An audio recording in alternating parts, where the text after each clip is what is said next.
Hello అండి, అందరూ ఎలా ఉన్నారు? నిన్న ఆకుకూరల హార్వెస్ట్ చూశారు కదా. ఈరోజు కూరగాయలు అండి. 3-4 వెరైటీలు అయితే ఉన్నాయి. ముందుగా ఉల్లిపాయలు. ఇది స్ట్రాబెర్రీ బెడ్ అంచున ఇంకా ఇలా ఉల్లినారు పెట్టుకుంటూ వెళ్ళాము. ఇక్కడైతే చాలా బాగా తయారైనవి. వాటర్ పద్దాక పట్టాల్సిన లేదు స్ట్రాబెర్రీలో. అలాగే వాటికి పట్టినప్పుడే ఈ ఉల్లికి కూడా పట్టేవాళ్ళం. ఎక్కువ పట్టలేదు, అయినా కానీ మంచిగా అయినాయి. నేను ప్రత్యేకంగా ఉల్లి కోసం పెట్టిన బెడ్లోనేమో ఇంకా మొత్తం కలుపు పెరిగిపోయింది. ఇక్కడ మాత్రం ఉల్లి అయితే మీడియం సైజు బాగానే తయారైనవి. రోజు వాడుకుంటాం ఉల్లి, ఎంత బాగుంటుంది కదా అది మనమే పండించుకుంటే. రోజు కావాలి కదా అని ఇంకా మొత్తం ఉల్లే వేయలేదండి. అన్ని రకాల కూరగాయలు అయితే పెట్టుకున్నాను నా గార్డెన్లో. ఇటు పక్క చూసినా మొక్కలు ఉన్నాయి. ఎక్కడ ఖాళీ ప్లేస్ ఉంటే అక్కడ కూరగాయలు మొక్కలు పెట్టేస్తున్నాను. ఇంకా స్ట్రాబెర్రీకి అప్పుడప్పుడే పడతాం. ఆ పట్టినప్పుడే ఇంకా ఇక్కడ ఆ ఎదురుగా చూసారా, అది పండ్ల చెట్లు పెట్టాను కదా, ప్లమ్ము. వాటిల్లో అంతకుముందు పొటాటోలు తీసాము. ఇప్పుడు వాటిలోనే ఉల్లిపాయలు కూడా 1-2 ఉన్నాయి. అన్నీ కలిపేసి పెట్టేశానండి. తెల్ల ఉల్లిపాయలు, ఎర్ర ఉల్లిపాయలు, ఏ బ్రౌను. మామూలుగా మన దగ్గర ఉల్లిపాయలు ఇలా పచ్చిగా అప్పటికప్పుడు కోసిని తింటే గొంతుకు నొప్పి అలా వస్తుంది. కానీ ఈ మాత్రం అంత పవర్ ఉండదండి. చాలా బాగుంటుంది. చాలా జ్యూసీగా ఉంటుంది. ఇప్పుడైనా మనం వండుకుని తినేయచ్చు. అలాగే అప్పుడప్పుడు మేము బజ్జీలు వేసుకున్నప్పుడు ఈ ఉల్లిపాయని యూజ్ చేస్తాము. చాలా అంటే చాలా బాగుంటుంది, జ్యూసీగా. ఇంకా చిన్న ఉల్లిపాయలు ఉంటే వాటిని సాంబార్లోకి యూజ్ చేసుకుంటాము. పెరుగు పచ్చళ్ళలో కూడా చాలా ఎమ్మీగా ఉంటుంది. ఇంకా ఉల్లికాయలను కూడా మనం యూజ్ చేసుకోవచ్చు ఫ్రైడ్ రైస్లోకి, నూడిల్స్లోకి. చాలా బాగుంటుంది. టేస్ట్ మాత్రం సూపరు. ఫైనల్గా ఎన్ని వచ్చినాయో చూసారా ఉల్లిపాయలు. మనకైతే ఒక వారం 10 రోజుల వరకు అయితే వస్తాయి. ఈ బ్యాగులు చూసారా, గ్రో బ్యాగులు లాగా ఉన్నాయి. నేను ఫ్రూట్స్ మొక్కలను అయితే కొనుక్కొని వచ్చాను కదా, ప్లమ్ము ఇంకా ఫిగ్గు, వాటికి వచ్చినాయి అనమాట ఈ బ్యాగులు. పారేయటం కానీ కొద్దిగా మట్టేసి 2-3 పొటాటోలు అయితే పెట్టాను. వాటిలో కూడా చాలా బాగా వచ్చినాయి. బాగా అంటే ఓ కాదు, పర్లేదు. ఇంకెట్లాగో అవి వేస్ట్గానే ఉంటాయి కదా. దాని బదులు ఒక బంగాళదుంప 2 వేసామంటే 10-15 అయితే వస్తాయి.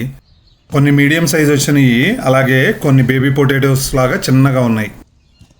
ఆ చిన్నాటిని కూడా మనం చామదుంపల పులుసు వండుతాం కదా, అలా బేబీ పొటాటోలతో పులుసు పెట్టుకోవచ్చు.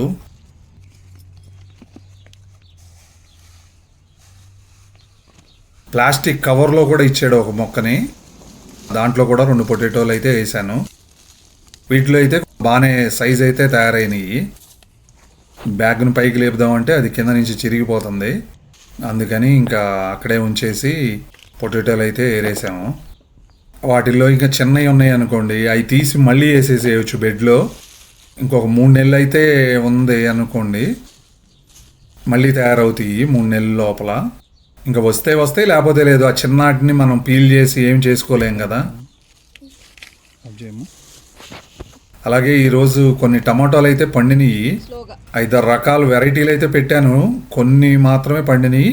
టమాటాలు కూడా ఈ బెడ్లో పెట్టినవి అయితే సరిగ్గా లేవండి. ఇంకా ఇప్పుడు ఏ అయితే కోస్తున్నామో అయ్యే ఉన్నాయి. కొన్ని పచ్చికాయలు ఉన్నాయి. ఏమైందో అర్థం కావట్లేదు ఈసారి. వాతావరణమా లేకపోతే నేను సరిగ్గా నీళ్లు పట్టట్లేదో తెలియదు. ఏ వచ్చినా రాపోయినా బీన్స్ అయితే మాత్రం ఫుల్గా వస్తాయి. ఇక్కడ 2-3 రకాల బీన్స్ అయితే ఉన్నాయి. క్లైంబింగ్ బీన్స్, ఇంకా ఆరెంజ్ కలర్ పూలు ఉన్నాయేమో ఇటాలియన్ బీన్స్. ఏ బీన్స్ అయినా సరే ఒకసారి కాపు వచ్చిన తర్వాత మళ్ళీ కొద్దిగా గ్యాప్ వచ్చి పోతొచ్చి మళ్ళీ కాయలు వస్తాయి. ఇప్పుడైతే మాత్రం ఫుల్గా వస్తున్నాయి బీన్స్. ఈ ఆరెంజ్ కలర్ ఇవి చూసారా, ఏమో ఇటాలియన్ బీన్స్. కొంచెం వాటికంటే ఇవి బాగా పెద్దగా అవుతాయి. ముందైతే బాగా ఈ ఇటాలియన్ బీన్స్ని ముదిరి వరకు ఉంచేసి ఆ గింజలను కూడా ఉడకబెట్టుకుని యూజ్ చేసుకునే వాళ్ళము. ఇప్పుడైతే ప్రస్తుతానికి ఇంకా లేతగా ఉన్నప్పుడే కోసేసుకుంటున్నాము. గుత్తులే అండి. మన చిక్కుడుకాయలు అయితే రావట్లేదు, మొక్కలైతే పెట్టాను కానీ ఒక్క చెట్టు కూడా ఇండియన్ చిక్కుడుకాయ అయితే రాలేదు. ఇది చూసారా ఇటాలియన్ బీన్స్ 2-3 సంవత్సరాల కింద అయితే ఈ పెట్టిన కొత్తలో చాలా బాగా అయినాయి. 10 కాయలు వేస్తే 1/2 కిలో అయిపోయినాయి, అంత పెద్దగా అయినాయి. ఇవేమో డ్వార్ఫ్ బీన్స్ అండి. ఇంకా వీటిని నూడిల్స్లోకిను మనం ఫ్రైడ్ రైస్లో కూడా యూజ్ చేసుకోవచ్చు. చాలా ఎక్స్పెన్సివ్ ఈ బీన్స్ అన్నీ, $20 నుంచి $20 వరకు ఉంటాయి కిలో. ఇక్కడ చూసారా ఈ చిక్కుళ్ళు మొక్కలైతే నేను ఈ సంవత్సరం పెట్టలేదు, 3 ఏళ్ళ కిందట పెట్టినయే. ఈ బెడ్లు వేరే కూరగాయల కోసం ఉంచాను. ఈ ఎప్పుడైతే పెట్టానో ఇంకా అక్కడ వేరే ఏం పెట్టకుండా అయిపోతుంది. ప్రతి చలికాలం చచ్చిపోతుంది చెట్టు, మళ్ళీ వేసవకాలం వస్తే ఫుల్గా చిగురు వచ్చేసేసి కొమ్మలు వచ్చేసి ఇలా గుత్తులు గుత్తులుగా కాస్తాయి. ఇంకా వీటికి డిస్టర్బెన్స్ ఎందుకు, ఏమో బాగా గుబురుగా బాగుద్ది.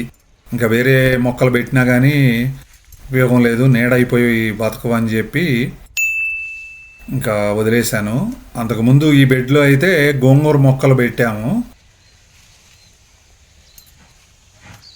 ఎప్పుడైతే ఈ చిక్కుడు చెట్లు వచ్చినాయో ఇంకా అక్కడ గోంగూర అయితే సరిగ్గా రాలేదు.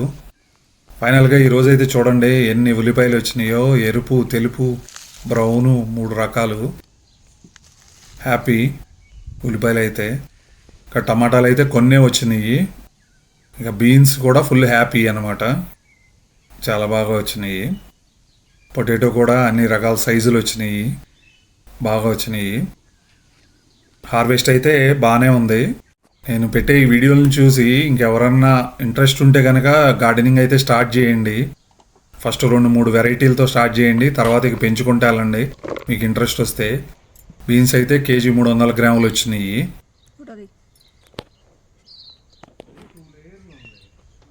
పొటాటోలు చూసారా, కొన్ని బేబీ పొటాటోస్ కూడా ఉన్నాయి.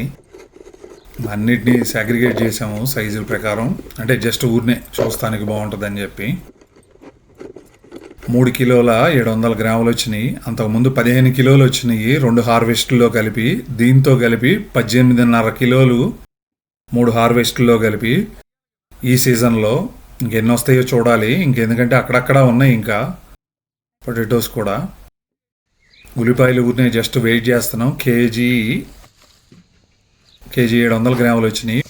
ఈ వీడియో చూసిన తర్వాత మీకు ఇంట్రెస్ట్ వస్తే మీరు కూడా ఆర్గానిక్గా కూరగాయలు పండించుకోండి.